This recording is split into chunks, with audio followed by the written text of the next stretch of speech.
Kaixo, ongi etorria, gu dugun angelua 80 grado, baina handiagoa baldin bada, ikasi behar dugu pasatzen angelo lehenengo kuadrantera. Hori nola egiten da? Lehenengo ikusten da angelua ze kuadrantetan dagoen. 1, 2, 3 edo 4. Orduan, 155 gradu da 80 baino gehiago eta 180 baino gutxiago. Orduan, hemen egongo da baite. Hontaz ari gara. Jakin behar dugu bere senua, kosinua eta tangentea. Eta hortarako zer egin behar dugu? Nola jakin honen baliokidea zein den lehenengo kuadrantean? Egiten da erantara. Ni baldin badut 180. Eta kentzen badiot angelu hau, zer gelditzen zait? Hau, ezta? Honen berdinean. Hoi da lortu behar duguna. Keketa bat egitea. 180 gehi gure angelua. Hau dena.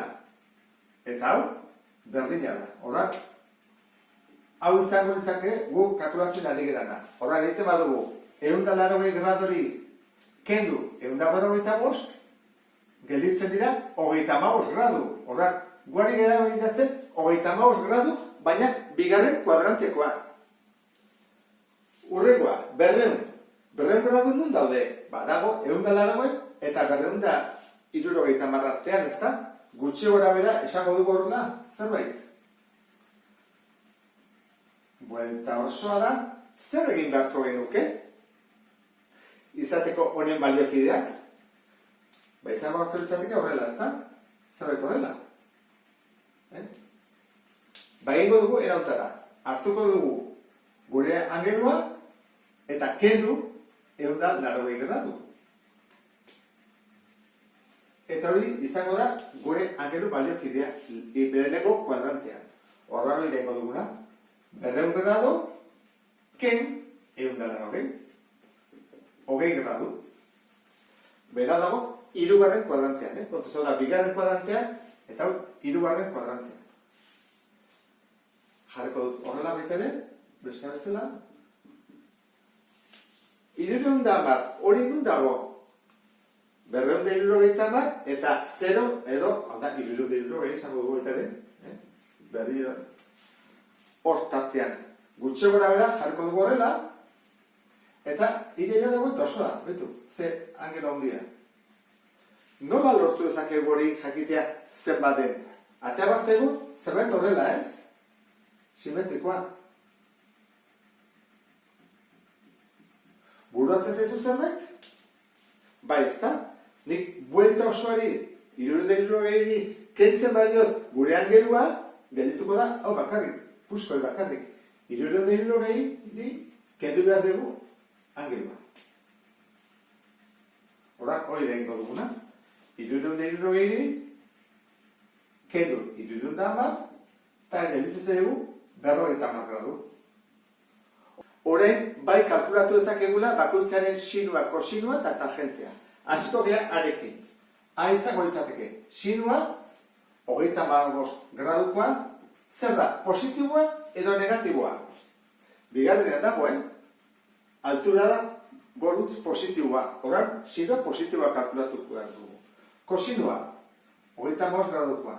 Zer da, positiboa edo negatiboa? Ezkerretan dagoelako, negatiboa. Eta tangentea, 35 gradukoa, baita ere negatiboa. Orduan, kalkulagailuekin kalkulatuko dugu. 35 graduren sinua positiboa, honen negatiboa eta honen negatiboa. B. Hasiko gera, 20ren sinua. Positiboa edo negatiboa da, begiren dagoen, hemen behar. Orduan, beraka delako altura, ia ardatza negatiboa delako, hartako zegoen sinua negatiboa. Kosinua, zer da, positiboa edo negatiboa? Ezkerreta dago, horrek esan du baita ere negatiboa dela. Eta tangentea, 20 graduarena, ze izango litzateke? Minus zati minus, plus, hori ondo dago. Eta azkena, C, 50 graduaren sinua. Zer da, positiboa edo negatiboa? Hemen dago, altura da, beraka, negatiboa. Orduan, sinua da negatiboa.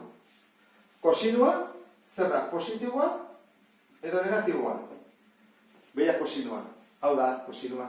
Eskubira positiboa da, ondo dago. Eta tangentea da negatibo, zati positibo, negatibo. Orduan, denen ikurrak jarri ondoren, hori da bigarren pausoa, kalkulagailuakin bakoitzaren balioa kalkulatuko dugu. Kalkulagailuakin horrela atatzen dira emaitzak, errepasatuzuk, ea berdina lortzen duzu, eta gogoratu behar duzu da, hau da.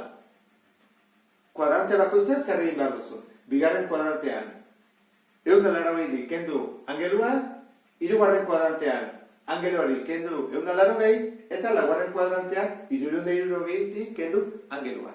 Ulertu zulakoan, beste bat arte. Agur?